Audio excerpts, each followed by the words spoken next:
ভারতের একটি গ্রামে আছে স্বর্গের সিঁড়ি এবং জানেন কি সেটি ভারতের শেষ গ্রাম। কিন্তু কোন গ্রাম বলছি, ভারতের শেষ গ্রামের নাম মানা।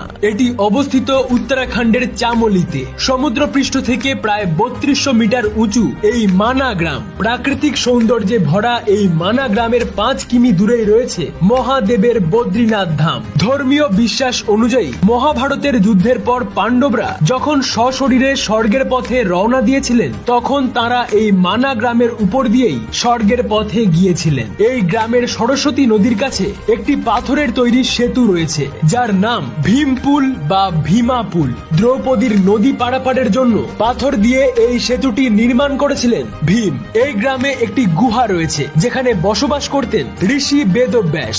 বিশ্বাস করা হয় এই গুহাতেই বেদব্যাস বেদ রচনা করেছিলেন। এই গুহায় একটি ছোট মন্দির রয়েছে, যেখানে পূজিত হন ব্যাসদেব স্বয়ং। প্রাচীন এই মন্দিরের বয়স প্রায় 5000 বছর। এই মানা গ্রামেই রয়েছে গণেশ গুহা। এই গুহাতেই বেদব্যাসের কথা শুনে শুনে গণেশ মহাভারত লিখেছিলেন। যেহেতু পাণ্ডবরা এই মানা গ্রামের উপর দিয়েই স্বর্গের পথে যাত্রা করেছিলেন, তাই বিশ্বাস করা হয় এই মানা গ্রামেই আছে স্বর্গের